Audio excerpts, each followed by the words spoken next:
everyone, welcome to Chop Big Blend. Our today's dish is Kerala specialty Appam and Stew. I'm adding 1 tablespoon of coconut oil. For this, coconut oil is a must to get the authentic flavor.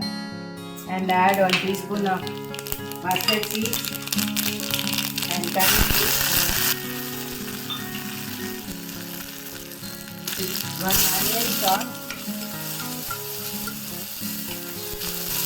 And 1 teaspoon of chopped ginger, just saute.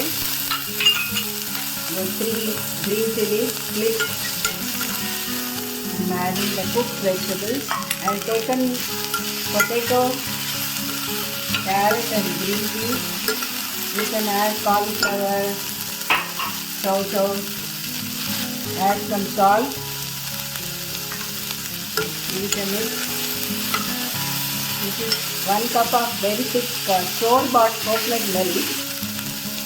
If you are using homemade, the second milk, the thinner milk you can use to cook vegetables. This is very thick.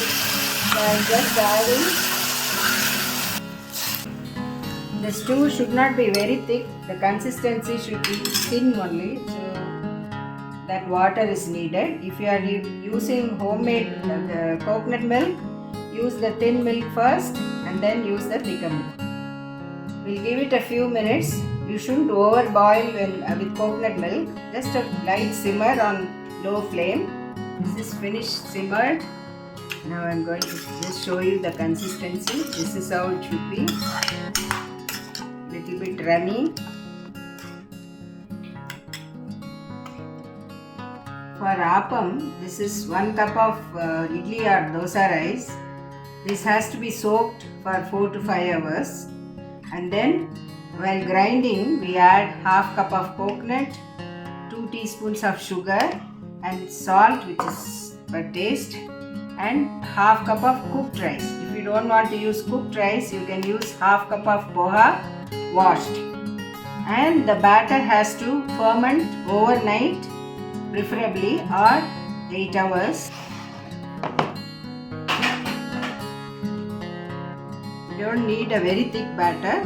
So after fermenting, you can add little bit of water or even coconut water. If you are breaking a coconut specially for that, add the coconut water while grinding itself.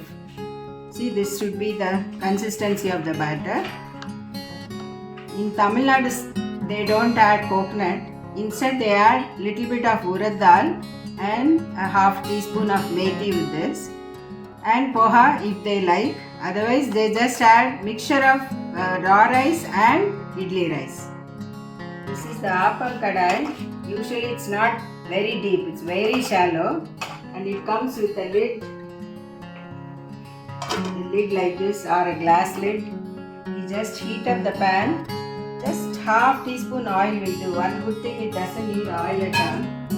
Just initially, just smear the oil, that's all.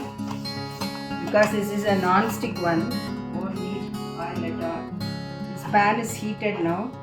There is a bit of a technique here. What we are going to do, just pour about 2 of this, and then we are going to just swirl it around like this.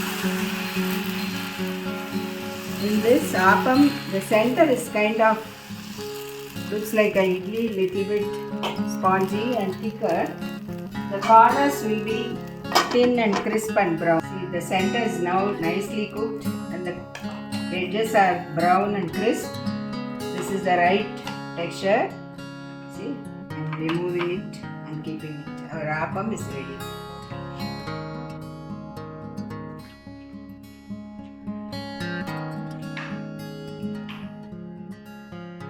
Hope you like the dish. Please do try. In the stew, you can add any vegetable of your choice.